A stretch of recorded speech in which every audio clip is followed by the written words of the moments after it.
ডাকসু নির্বাচনের প্রচার প্রচারণা নিয়ে আরো জানাতে ক্যাম্পাস থেকে সরাসরি যুক্ত হচ্ছেন জাওয়াদ মাহমুদ। জাওয়াদ, ক্যাম্পাসে নিশ্চয়ই প্রচার প্রচারণা একদম উৎসব মুখর পরিবেশে হচ্ছে। আজ কোন প্যানেলের কর্মসূচি কি রয়েছে জানতে চাই আপনার কাছ থেকে। রাত্রে আমরা সকালে প্রথম যেটি দেখেছি বড় কর্মসূচি সেটি ছাত্র দলে ছিল। তারা তাদের আজকে 10 দফার একটি ইশতেহার ঘোষণা করেছে এবং এরপর আমরা দেখেছি ছাত্র দলের বিভিন্ন প্রার্থী তারা নিজেদের মতো করে প্রচারণা চালিয়েছেন।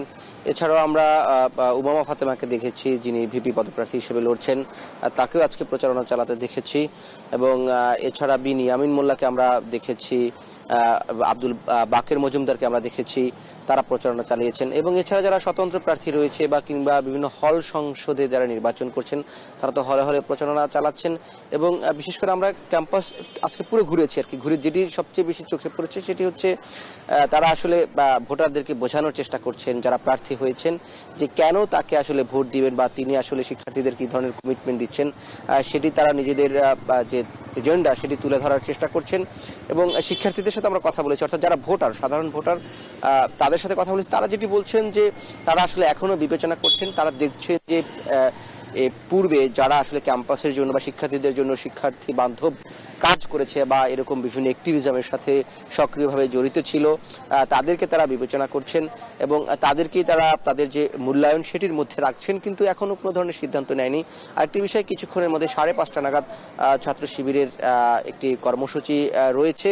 আজকে সারাদিনেই মূলত এখন যেটি হয়েছে ডাকসুর একটি নির্বাচনী আমেজ কিন্তু আমরা দেখছি, সেটি যারা প্রার্থী হয়েছেন তাদের মধ্যে যেমন আমরা লক্ষ্য করেছি, সাধারণ শিক্ষার্থীদের মধ্যে লক্ষ্য করেছি। আরেকটি বিষয়, কিছু প্রায় ঘন্টা দুয়েক আগে কিন্তু আমরা দেখেছি যে এই ডাকসু নির্বাচন নিয়ে প্রশাসন বলেছিল যে এখানে সেনাবাহিনী মোতায়েন করা হবে, কিন্তু তার বিপরীতে যেটি বললাম প্রায় 2 ঘন্টা আগে সেনা সদর থেকে একটি অর্থাৎ আইএসপিআর থেকে একটি বিজ্ঞপ্তি এসেছে। তারা বলেছেন যে এই ধরনের কোনো কর্মকাণ্ডে সেনাবাহিনী আসলে জড়িত থাকবে না, সেই মর্মে তারা জানিয়েছেন। এবং এর প্রেক্ষিতে আমরা দেখেছি যে প্রধান যিনি চিফ রিটার্নিং কর্মকর্তা তিনি যেটি বলেছেন যে তারা আসলে এই ডাকসুর শৃঙ্খলা বজায় রাখতে আইন শৃঙ্খলা বাহিনীর সহায়তা নেবেন এবং তারা তাদের মতো করে যোগাযোগ করবেন যাতে একটি সুষ্ঠু ডাকসু সম্পন্ন হতে পারে। এই ছিল এখন পর্যন্ত ক্যাম্পাস থেকে আমার কাছে সবশেষ। ডাকসু নির্বাচনের প্রচার প্রচারণার খবর জানাচ্ছিলেন জাওয়াদ মাহমুদ।